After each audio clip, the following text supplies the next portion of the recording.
Govinda Gopala. Hello my dear friends, आप लोगों का बहुत बहुत स्वागत है। फिर से आप लोग हमारे सेशन को ज्वाइन कर रहे हैं, देख रहे हैं, समझ रहे हैं। इसके लिए आप लोगों को बहुत बहुत धन्यवाद, थैंक यू। और हम सी लैंग्वेज के आज उस पड़ाव में पहुंच चुके हैं जहां से हमारे लॉजिक्स तैयार होना स्टार्ट होते हैं, जहां से हम लॉजिक्स को समझना स्टार्ट करते हैं, लॉजिक को तैयार करना सीखते हैं। तो आज हम पढ़ने क्या जा रहे हैं? Decision making. आज हम पढ़ेंगे सी लैंग्वेज में क्या? Decision making.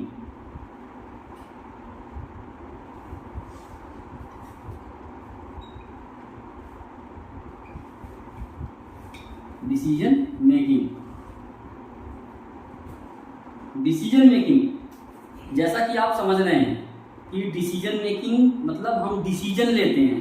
ये तो हो गया मैनुअली डिसीजन लेना कि हमें ये करना चाहिए, नहीं करना चाहिए, कब करना चाहिए, कब नहीं करना चाहिए। ये तो डिसीजन लेना एक, जब हम अपने दिमाग से सोचते हैं तो वो मैनुअली डिसीजन मेकिंग होता है। लेकिन जब हम कंप्यूटर लैंग्वेज की बात करते हैं तो हम decision making according to the logics automatic system करते हैं, मतलब ऑटोमेट करते हैं डिसीजन को। ऑटोमेटिकली वो डिसीजन ले, हमारा जो लॉजिक है, हमारा प्रोग्राम है, वो डिसीजन ले, उसको हम कहते हैं डिसीजन मेकिंग। डिसीजन मेकिंग में हम क्या करते हैं? अगर ये है तो ये करे, नहीं तो वो करे, नहीं तो और वो करे। इस तरीके से हम डिसीजन देते हैं उसको।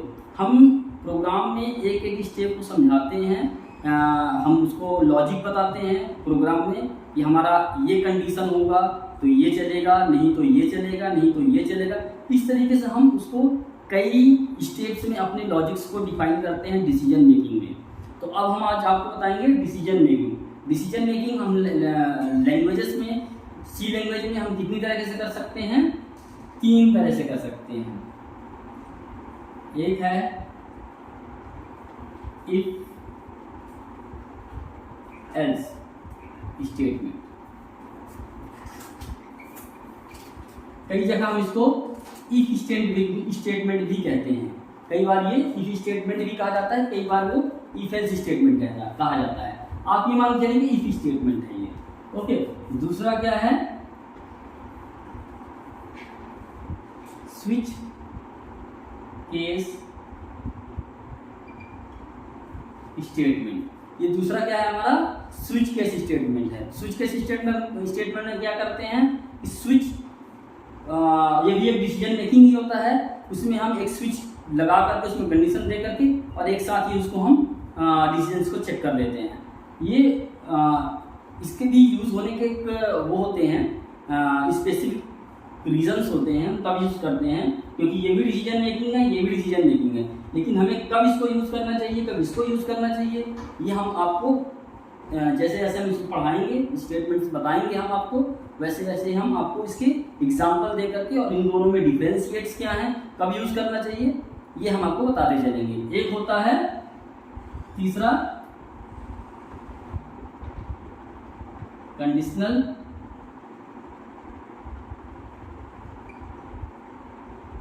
Operator statement. अब आपको ये सुना लग रहा होगा, आपको लग रहा होगा कि ये कहीं पर हमने पढ़ा है इसको, कंडीशनल ऑपरेटर। हाँ, हमने पढ़ा है ऑपरेटर्स के सेशन में। जब हमारा सेशन चल रहा था ऑपरेटर का, उस टाइम में मैंने आपको बताया था कि एक कंडीशनल ऑपरेटर भी होता है। वही ऑपरेटर आज हमारे डिसीजन मेकिंग में भी आ रहा है, वही चीज़ है, बट थोड़ा सा हम इसको और इलोबरेट होकर के पढ़ेंगे कैसे हम डिसीजन मेकिंग में इसका यूज़ करते हैं। मैंने आपको पिछले सेशन में बताया था कि कंडीशनल ऑपरेटर का यूज़ हम करते हैं और इस यूज़र का कंडीशनल ऑपरेटर को हम एक डिसीजन मेकिंग के लिए यूज़ करते हैं। लेकिन ये बहुत शॉर्ट फॉर्म में लिखा जाता है। मैं आपको उसको बताऊंगा, एक एक करके हम सभी को पढ़ेंगे धीरे धीरे करके, और सभी के हम लैब प्रैक्टिस करेंगे। तो अब हम स्टार्ट करते हैं इफ स्टेटमेंट से। पहला स्टेटमेंट, हमारा जो पहला स्टेटमेंट है वो क्या है? If statement. Okay, if statement, if means यदि। इफ का हिंदी क्या होता है? यदि। अब हम जब क्या, यदि या अगर, जैसे हम बोलते हैं ना कि आप यहाँ से आप इस जगह से जा रहे हैं, मार्केट से जा रहे हैं, अगर आपको आम मिलेगा तो लेते आना। अगर वहाँ पे हमने क्या लगा दिया, अगर यदि आपको आम मिलेगा तो लेके आना। तो दैट मीन्स क्या है, वहाँ पे हमने एक डिसीजन दे दिया। क्या डिसीजन दे दिया कि अगर आम मिलेगा तो लेते आना। तो अगर मिलेगा तो लेते आना, तो यहाँ पे क्या है कि हमारा इफ स्टेटमेंट, अगर हम कहीं पे ये चीज़ लिखते हैं, इफ स्टेटमेंट को केवल स्पेसिफाई करते हैं, तो केवल एक स्टेटमेंट को, इस डिसीजन को पढ़ करके और उसके अंदर अगर मिलता है उसको तो ले करके चला जाता है, नहीं तो वो आगे का कोड पढ़ेगा ही पढ़ेगा। अब मैं आपको बताता हूँ डिसीजन मेकिंग के सिंबल कैसा होता है। जैसा कि आपको मैंने फ्लो चार्ट पढ़ाया था, जिस टाइम पे मैंने फ्लो चार्ट आपको बताया था, वो फ्लो चार्ट में एक डिसीजन मेकिंग का सिंबल बताया था, डिसीजन सिंबल। वो कैसा होता है, ऐसा, ऐसा, ऐसा, ऐसा और ऐसा। ये एंट्री पॉइंट है, इसको क्या कहते हैं हम, एंट्री। ये क्या है, अगर कंडीशन हमारा ट्रू है तो हम क्या करते हैं, अगर ट्रू है, सही है, तो इसको हम ट्रू की तरफ ले जाते हैं। अगर कंडीशन फॉल्स है तो हम इस तरफ को जाते हैं। हम दोनों तरीके से लिख सकते हैं। हम अगर फॉल्स जाते हैं इधर का, मतलब हम जो हमारे लाइंस हैं वो किसी भी तरीके की जा सकते हैं। फ्लो लाइंस जो है, ये फ्लो लाइंस है, ये क्या है, फ्लो लाइन है। ये हम दिखा रहे हैं कि अगर ट्रू होगा तो इधर को जा रहा है, फॉल्स होगा तो इधर को जा रहा है। हम इसको इधर से हटा कर इधर भी कर सकते हैं, अकॉर्डिंग टू हमारे पेज जैसे हम। ट्रू है तो इधर को जाएगा, फॉल्स है तो उधर को जाएगा। हम इसको और घुमा सकते हैं, हम इसको ऐसे भी दे सकते हैं, ये ट्रू होगा तो जाएगा, ये फॉल्स होगा तो जाएगा। मतलब हम फ्लो लाइन का यूज करेंगे। बट आप ये हमेशा समझ के चलिए कि इसमें एक तरफ का खाली रहेगा, एक तरफ का क्या रहेगा, खाली रहेगा। ये हमेशा खाली रहेगा। या तो इधर 3 तरफ से 4 तरफ के फ्लो लाइन लगा सकते हैं, लेकिन एक तरफ का फ्लो लाइन इसमें डीएक्टिवेटेड होगा, नहीं चलेगा। 3 तरफ से ही चलेंगे, एक एंट्री होगी, एक ट्रू होगा, एक फॉल्स होगा। 3 फ्लो लाइन्स ही यूज होंगे फ्लो चार्ट में। अब आप यहाँ पे समझ गए कि ये हमारा डिसीजन मेकिंग सिंबल है। अब हम डिसीजन मेकिंग में हम जैसे मान लो कि अब कैसे करेंगे हम आपको एक एग्जांपल, मैनुअल एग्जांपल बताते हैं इसका। जैसा कि मैंने आपको बताया था कि अगर आप मार्केट गए हैं, तो मैंने आपको बोला कि हम मार्केट में अगर आम मिलेगा तो लेते आना, ठीक है। तो जैसे यहाँ पे क्या है, ये है इस तरीके से, ये ट्रू है, ये फॉल्स है। अब मैंने क्या बोला यहाँ पे कि इफ मार्केट में मैंगो मिलेगा तो लेते आना। अगर मिल गया तो मैं लेकर के चला गया बकेट में, ठीक है। अगर नहीं मिला तो हमारा बकेट खाली है। इस तरीके से हम कुछ नहीं किए, हम उसमें कुछ नहीं डाले, लेकिन घर तो जाएंगे। अब इसी तरीके से हम प्रोग्राम में चलते हैं। प्रोग्राम में हम कैसे करेंगे, एक और मैं आपको थोड़ा सा मैनुअल एग्जांपल बताता हूँ। जैसा कि मैंने आपको शुरू में बताया था एक चाय बनाने का एग्जांपल, कि फ्लो चार्ट में हम कैसे बनाते हैं, एल्गोरिथम में कैसे बनाते हैं, और स्यूडो कोड में कैसे बनाते हैं, और स्टेप्स में कैसे लिखते हैं। तो हमने जैसे उसमें बताया था। अब हमने क्या किया कि हम उस टाइम पे हमने सीधा बोला कि हम चूल्हा होगा, गैस चूल्हा होगा, लाइटर होगा, और उसमें हम सस्पेन रखेंगे, पानी रखेंगे, इस तरीके से बता दिए। अब मैं अगर इस तरीके से बोलूँ कि हमारे पास चूल्हा होगा, लाइटर होगा, अगर लाइटर नहीं है तो माचिस होगा, ठीक है ना, तो मैच बॉक्स होगा। तो उसमें हम इफ स्टेटमेंट बता रहे हैं कि अगर नहीं होगा लाइटर तो हम माचिस का यूज करेंगे। इसी तरीके से हम एक कंडीशंस डालते हैं। अब ये कंडीशन क्या है, हम इसको और इलुस्ट्रेट करते हैं इफ स्टेटमेंट। इफ स्टेटमेंट क्या है, एक तो क्या है, ये हमारा क्या है, आइडेंटिफायर है, क्या है, कीवर्ड है। ये क्या है, कीवर्ड है। तो ये हमेशा स्मॉल कैरेक्टर में ही लिखा जाएगा, ठीक है, ये कभी कैपिटल में नहीं होगा। अब ये इफ जो है तो ये कभी कैपिटल में नहीं होगा, स्मॉल में होगा। अब हमारे इसकी सिंटैक्स कैसे होंगे, सिंटैक्स एरर मैंने आपको बताया था, तो वही सिंटैक्स लिखने का तरीका कैसा होना चाहिए, वो होता क्या है, if condition expression start braces and braces. मतलब ये ब्लॉक बना दिया हमने, क्या किया, एक इफ का हमने ये ब्लॉक बना दिया।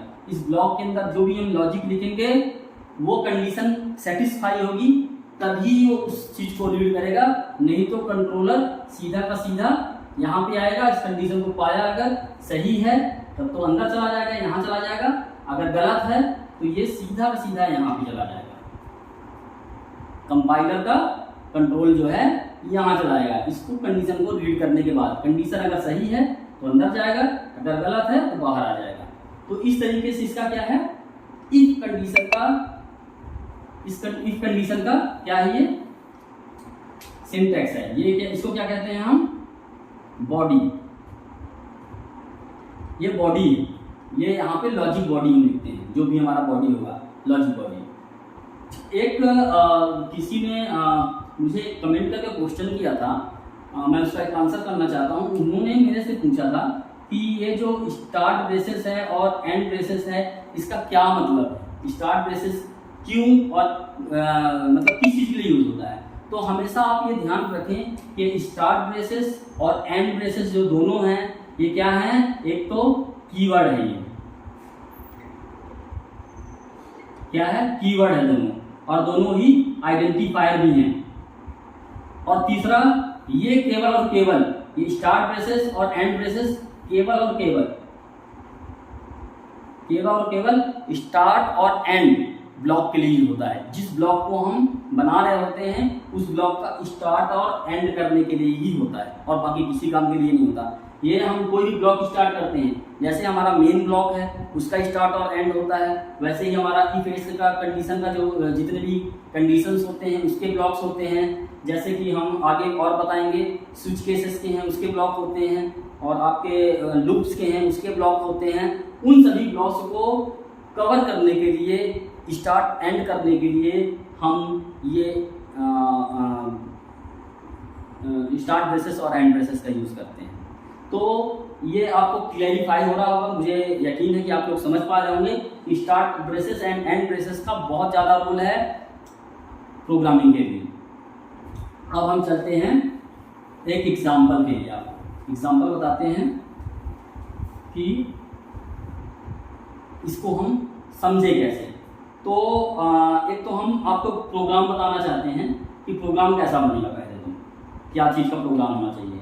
तो जैसे मान लीजिए कि हम एक इनपुट करें, जैसे मान लीजिए इंटीजर नंबर इनपुट करते हैं, सपोज दैट हम 10 इनपुट करें, 90 इनपुट करें, बिलो 100 कुछ भी इनपुट करते हैं, तो वो हमें बता दे कि ये एक्सीलेंट रेंज में है, या ये जो है तो गुड है, वेरी गुड है, पुअर है, इस तरीके से। मतलब एक रिजल्ट का एक फॉर्मेट आप मान लो कि जैसे हमने किसी का परसेंटेज डाला 60%, तो ये फर्स्ट है, अगर 59 डाला तो ये सेकंड हो गया। तो इस तरीके से मतलब हम एक तरीके से ये फॉर्मेट बना रहे हैं कि अगर इससे ज़्यादा है तो ये अच्छी चीज़ है, इससे कम है तो बेकार चीज़ है, बस ये करना है। तो हम इसका लॉजिक कैसे लिखेंगे, हम इसका कैसे लॉजिक लिखते हैं कि पहले आप स्टेप्स अगर शूडो कोड देखें तो इसका शूडो कोड क्या होगा, स्टार्ट,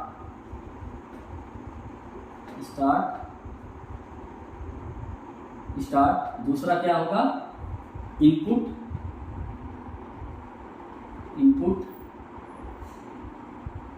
num इक्वल्स टू 0, इसको ना ही लिखोगे चल जाएगा, इनपुट num। तीसरा क्या है आपका इफ। अब हमने इनपुट करने के बाद डिसीजन ही बस लेना है, कुछ नहीं करना है। तो हमें डिसीजन क्या लेना है कि इफ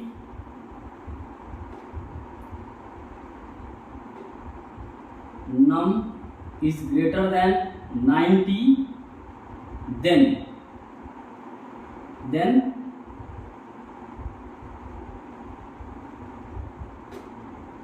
वेरी गुड, आप ये मान लो वेरी गुड हो गया, वेरी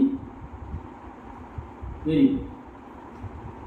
देन फोर्थ स्टेज क्या है, स्टेप क्या है हमारा, क्या हो गया, यहाँ पे हम display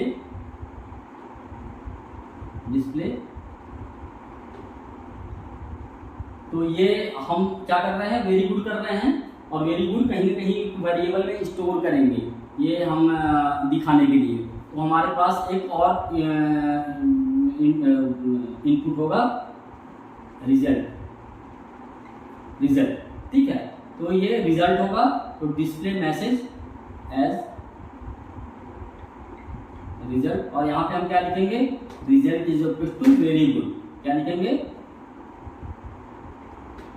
result equal to very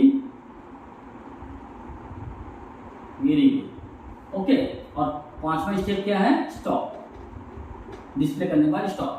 अभी आप ये देख रहे होंगे बहुत सिंपल सा लॉजिक लिखा हुआ है, एक छोटा सा लॉजिक है कि हम इस कंडीशन को देख रहे हैं केवल, अगर का, अगर नहीं, ये वाला कंडीशन नहीं देख रहे हैं, एल्स नहीं देख रहे हैं, अगर नहीं मतलब एल्स। तो अब हम आपको बताते हैं क्या है कि अब ये कैसे काम करेगा। इधर हम सीडो कोड, सीडो कोड हमारा कैसा होगा, sorry flow chart, start then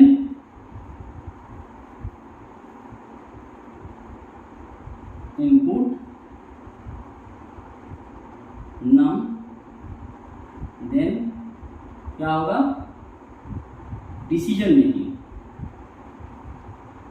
क्या होगा, if num is greater than 90, अगर ट्रू है और फॉल्स है, दोनों के लिए कंडीशन कैसा होगा, ट्रू है, तो डिस्प्ले क्या करेगा,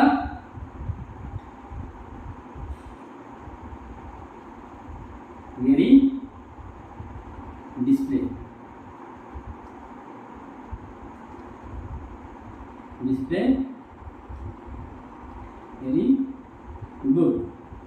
वेरी गुड, अगर नहीं है, और वेरी गुड डिस्प्ले करने के बाद क्या होगा, ये आगे जाएगा, और ये क्या होगा, नहीं है तो प्रिंट नहीं करेगा, इसको डिस्प्ले नहीं करेगा, ये क्या करेगा, यहीं पे चला आएगा, यहाँ पे जा करके ये एक कनेक्टर से कनेक्ट हो जाएगा, उसके बाद स्टॉप हो जाएगा, output, sorry it's output sorry stop हो जाएगा। तो ये आप देख रहे होंगे कि ये इस तरीके से इसका फ्लो चार्ट बना, आपको ट्रू फॉल्स में मैंने दिखा दिया कि किस तरीके से बनता है।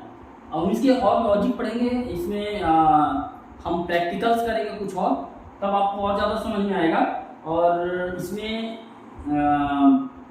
मैं आपको लॉजिक और बताता हूँ, एक और लॉजिक बता सकता हूँ यहाँ पे, एक और आपको एक चीज़ और, इसका कोड हम आपको बताते हैं। अब ये लॉजिक हो गया इसका सूडो कोड, आपने देख लिया, ये फ्लो चार्ट देख लिया। अब मैं आपको इसका वो दिखाता हूँ प्रोग्राम कैसे होगा। तो प्रोग्राम कैसे बनेगा इसका, hash include studio dot H main, ये स्टार्ट हुआ, इन नम इक्वल टू 0, क्योंकि मैंने आपको बताया था कि हम इनिशियलाइजेशन जरूर कर देना चाहिए, क्योंकि गार्बेज वैल्यू ले लेता है, तो हम इसको इनिशियलाइज कर दिए। हमने इंट क्यों लिया, क्योंकि हम इसको पूर्ण संख्याओं में हम इसको वो कर रहे हैं, पूरे के पूरे संख्या में, पॉइंट डेसिमल वाले में हम इसको नहीं लगा रहे हैं, इसलिए हमने इंटीजर ले लिया। अगर हमें डेसिमल वाले में भी करना है तो हम डेसिमल ले सकते हैं, फ्लॉट ले सकते हैं। अब एक है हमारा क्या आउटपुट, आपको मैंने बताया था आउटपुट हमारा क्या होना है, मैसेज जाना है। तो मैसेज कैसा होगा, मैसेज कैरेक्टर होगा। तो हम तो मैसेज के लिए उसमें दिखा रहे थे, लेकिन इसमें हमें वेरिएबल लेने की जरूरत नहीं है, हमें केवल प्रिंट करवाने की जरूरत है, डिस्प्ले करवाने की। तो यहाँ पे हम वेरिएबल नहीं लेंगे, केवल हमें दिखाना है, ऑपरेशंस नहीं करना है उसमें कुछ भी, इसलिए हम वेरिएबल नहीं लेंगे उसके लिए। अच्छा, एक चीज़ और आपको बता दूँ, इसमें जो है तो आपको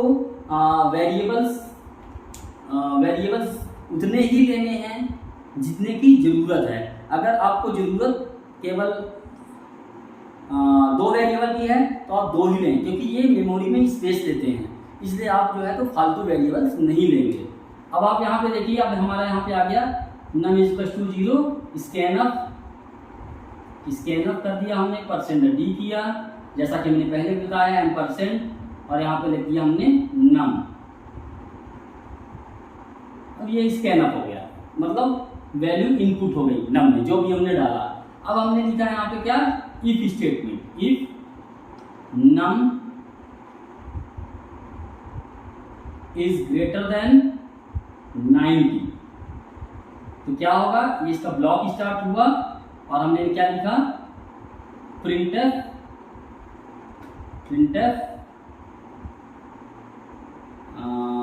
वेरी, और ये यहाँ से इसका एंड ब्रेसेस कर दिया मैंने, और एंड ब्रेसेस करने के बाद हमारा क्या होगा, डिस्प्ले हो गया और आगे कुछ करना नहीं है, तो हमारे यहाँ से स्टॉप हो जाएगा ये। तो आपने देखा यहाँ पे कि हमारा लॉजिक, जो इफ का लॉजिक है, ये वाला लॉजिक जो है, तो हमने यहाँ पे हैंडल किया है, जो ये वाला पार्ट है और ये पार्ट यहाँ पे आ गया है। तो अब आपको ये समझ में आ रहा होगा कि हम इफ स्टेटमेंट कैसे लिख रहे होते हैं, और इनपुट करवाना है तो कैसे करवा रहे होते हैं। और जो इंडेंटेशन है, ये सपोज ये आपका एक इंडेंटेशन बहुत ज़रूरी है, क्योंकि लॉजिक्स के टाइम पे आप अगर इंडेंट नहीं कर रहे हैं तो आपका लॉजिक दिख नहीं सकता, समझ नहीं सकते आप अच्छी तरीके से। अगर ज़्यादा पेज का है तो आप लॉजिक अंडरस्टैंड नहीं कर पाएंगे। तो ये सपोज दैट ये कि एक पेज है ऐसा सीधा सीधा, उसमें आपका यहाँ पे 0 स्पेस है, यहाँ पे भी 0 स्पेस है, यहाँ पे भी 0 स्पेस है, लेकिन इसके बाद जो है तो एक टैब यहाँ पे हमने स्पेस दे दिया है, इंडेंट कर दिया है, फिर यहाँ पे भी एक टैब स्पेस आ गया है, ये इंडेंटेशन है। फिर हमारा इफ स्टेटमेंट चालू हुआ तो यहाँ पे भी हमने एक टैब दे दिया है, इसका स्टार्ट हुआ तो यहाँ पे भी एक टैब दे दिया है। लेकिन आप यहाँ पे देखिए कि एक इंडेंट यहाँ पे क्या है, यहाँ पे 2 टैब है, कितने हैं, 2 टैब है, टैब 2 टैब है। स्पेस और टैब में डिफरेंस है, आप टैब बटन दबाएंगे तो ज़्यादा एक स्पेसिफिक स्पेस लेता है, और स्पेस में जो है तो एक कैरेक्टर बराबर स्पेस लेता है। तो ये 2 टैब है यहाँ पे, तो ये इंडेंट किया गया है जिससे आप समझ सको अच्छी तरीके से कि कहाँ पे, यहाँ पे फिर से एक टैब आ गया, यहाँ पे आपका 0 टैब है, यहाँ पे कुछ नहीं, 0। तो इस तरीके से आपका ये इंडेंटेशन है। अब एक हम और प्रोग्राम देखते हैं, छोटा सा प्रोग्राम। एक हम इनपुट करें और वो हमें बताए कि इवन नंबर है या ऑड नंबर है। अब आप सोचिए कि हम इसको इनपुट करेंगे तो, और वो हमें बताए कि ये इवन है या ऑड है। अब हमारे पास 2 चीज़ें हैं, इवन है या और ऑड है। अब आप सोचिए यहाँ पे 2 कंडीशन हो गई ना एक तरीके से, या तो नंबर इवन होगा। अगर मैंने यहाँ पे इनपुट डाला कोई भी चीज़, सपोज दैट 55 डाला मैंने, यहाँ पे 55 डाला, अब मैं आपसे पूछूंगा तो ये इवन है या ऑड है, तो देख के तो आप बता दोगे, लेकिन इसकी पॉसिबिलिटीज 2 चीज़ों की हैं। एक तो ये तो इवन हो सकता है, या तो ऑड हो सकता है, दोनों में, ठीक है ना। 2 पॉसिबिलिटी है, कितनी है, 2 हैं। तो दैट मीन्स हम इसके कंडीशंस के अगर जाएं, कंडीशन में देखें ये इवन है या ऑड है, तो मतलब यदि, मतलब अगर, या अगर आम है तो आम ले आना, नहीं है अगर आम है तो आम ले आना, या फिर अमरूद ले आना। तो मतलब क्या हो गया, या मतलब अगर आम नहीं है तो अमरूद तो लेके आना ही है, मतलब ये इस तरीके से, ठीक है। अब आप देखें यहाँ पे हमारा क्या आ गया, अब इफ स्टेटमेंट के अंदर है हमारा इफ एल्स स्टेटमेंट 1 का 1.2 मान लो, इफ एल्स स्टेटमेंट।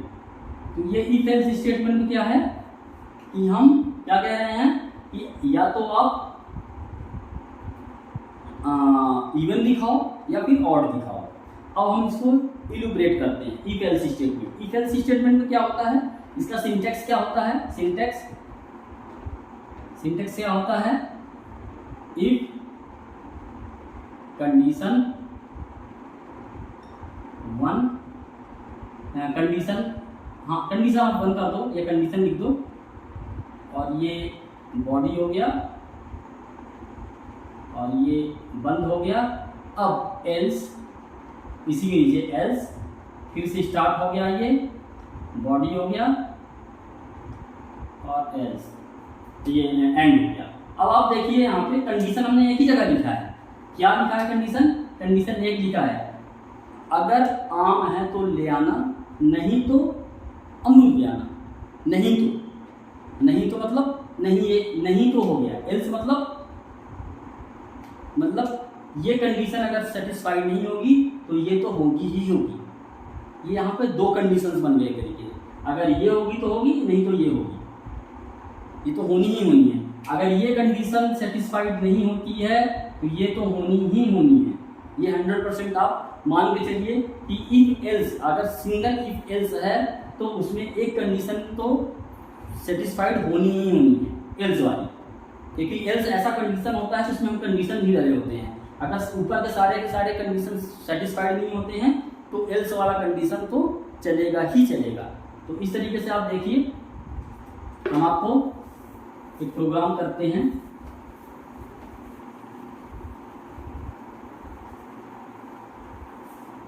और अभी हम आपको ड्राई रन करना भी दिखाएंगे, कैसे हम ड्राई रन करते हैं। तो अभी आप सिंपल सा एक प्रोग्राम लिखते हैं किसका, इवन ऑड का। तो इवन ऑड का हम लिखते हैं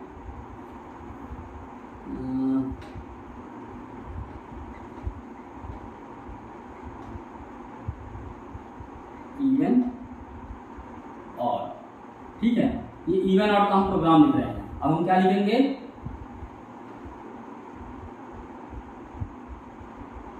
इंक्लूड studio.h मेन।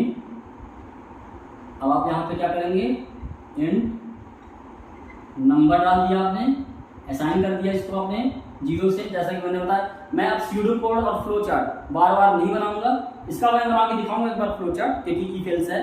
बाकी हर जगह इसका स्यूडो कोड भी दिखा दूंगा करके, जिससे आपको थोड़ा सा अंडरस्टैंड आ जाए। लेकिन आगे चल करके मैं बार बार इन चीज़ों का फ्लो चार्ट नहीं बनाऊंगा, आपको केवल अंडरस्टैंडिंग के लिए बता रहा हूँ कि जिससे आप समझ सकें कि इसको फ्लो चार्ट में हम कैसे देखते हैं और कैसे समझ में आता है। तो अभी आपको ये मैं इवन ऑड का प्रोग्राम लिख रहा हूँ, int num is equal to 0, scanf कर दिया हमने %d %num, ये कर दिया। इसके बाद हमारा क्या है, हम अब लॉजिक लिखेंगे। क्या लिखेंगे, अब हम कैसे, हमारा लॉजिक क्या होना चाहिए आप ये समझिए पहले, इससे तो थोड़ा सा समझने की कोशिश कीजिए कि हम अगर एक नंबर देते हैं, मान लीजिए कि हमने लिखा 10 लिखा है यहाँ पे, तो हम इसको कैसे कहते हैं। देखने से तो हर कोई बोल देगा यहाँ तो इवन है और नहीं है। इवन का मतलब ये कि जो मतलब 2 से डिवाइड हो जाए तो वो इवन है। लेकिन अगर आप लॉजिकली देखो तो आप इसको कैसे बना सकते हो लॉजिक। तो एक आपको मैंने बताया था मॉड्यूलो ऑपरेटर, ठीक है ना। मॉड्यूलो ऑपरेटर क्या करता है, ये क्या करता है कि रिमाइंडर देता है। तो हम क्या करेंगे, इसका लॉजिक कैसे होगा हमारा, वैसे कि नम मॉड्यूलो 2 इक्वल टू 0 अगर है तो क्या करेगा, ये आपको इवन बताएगा। अगर 0 है, रिमाइंडर एक भी नहीं बच रहा है तो 0 होगा। अगर रिमाइंडर 0 नहीं है तो 1 आता है रिमाइंडर तो और बताएगा। इस तरीके से आपका ये प्रोग्राम है, मैं इसको लिख रहा हूँ यहाँ पे, आपको लॉजिक बता दिया है मैंने यहाँ पे। तो अब आप यहाँ क्या लिखेंगे, इफ नम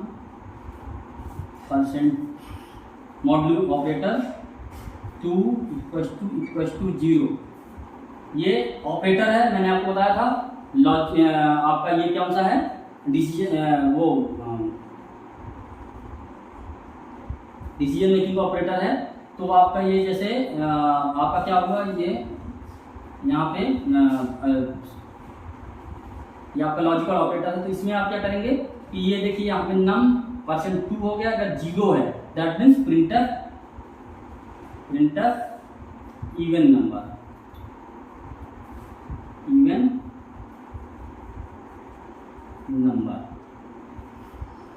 अगर नहीं है एल्स तो क्या करेगा प्रिंटर ऑड नंबर और ये बंद हो जाएगा और ये बंद हो जाएगा, इसका बंद। तो आपको प्रोग्राम समझ में आ रहा होगा कि क्या चीज़ है ये।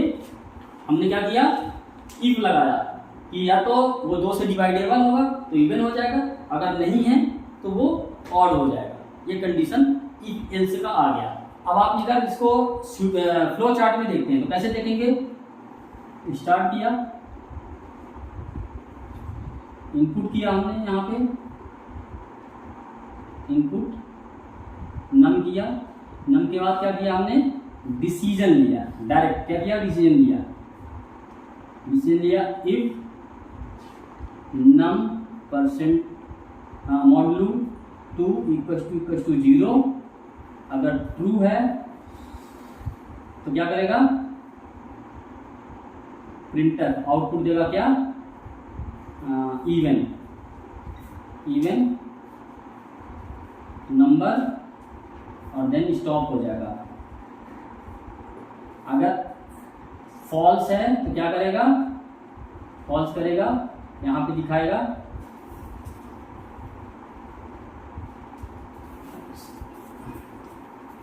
फॉल्स में कैसा दिखाएगा, आउटपुट दिखाएगा odd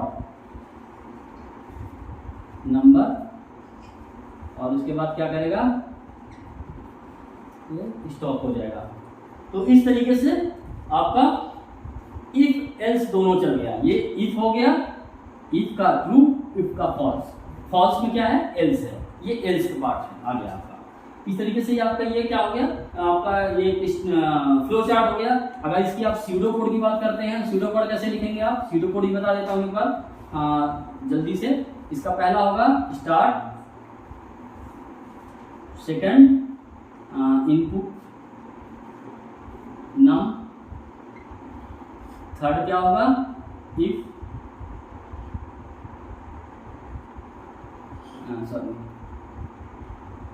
num is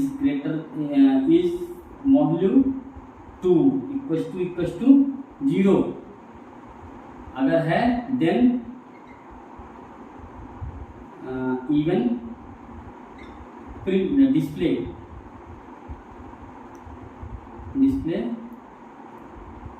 even number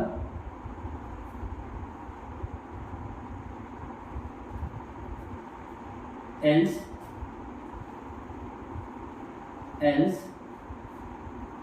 display odd number and then fourth step stop। तो ये इसका लॉजिक है, छोटा सा लॉजिक। तो इस तरीके से आपका जो है, तो ये आपको मैं भी प्रैक्टिकल में भी दिखाऊंगा इसको करके, और मैं प्रैक्टिकल में इसका आपको एक चीज़ करके दिखाऊंगा, एक अच्छा सा प्रोग्राम बना के दिखाएंगे हम। तो जैसा कि आपको मैंने बताया कि इफ एल्स स्टेटमेंट कैसे काम करते हैं। अब मैं आपको जो इसका लैब प्रैक्टिस है मैं अगले सेशन में बताऊंगा आपको, नेक्स्ट सेशन की वीडियो में आपका इसका लैब प्रैक्टिस करवा दूंगा। और मैं इसके इसी तरीके से आपको धीरे धीरे करके ये इफ एल्स स्टेटमेंट के मल्टीपल इफ एल्स स्टेटमेंट बता दूंगा और आपको नेस्टेड इफ एल्स स्टेटमेंट बताऊंगा। तो ऐसे ही लैब प्रैक्टिस करते रहेंगे। अब मुझे होप है, मुझे आशा है कि आप लोगों को अच्छे तरीके से समझ में आया होगा इसका कंसेप्ट। अगर आपको अभी भी समझ में नहीं आया या कोई भी आपको डाउट है या कोई भी आपको कमेंट देना है तो आप कमेंट करके मुझे बता दीजिएगा। मेरे पिछले सारे वीडियोस के सी से रिलेटेड जितने भी वीडियोस हैं उसके सारे लिंक मैं इसके डिस्क्रिप्शन बॉक्स में डाल दूंगा और आपको जिससे इजीली आप फाइंड आउट कर सको। और उसके बाद फिर हम आपको आगे के धीरे धीरे इसे ऐसे ही पोस्ट करते जाएंगे। चलो अभी के लिए आपको बहुत बहुत थैंक यू और हम आगे नेक्स्ट सेशन में मिलेंगे लैब प्रैक्टिस का। Thank you, bye.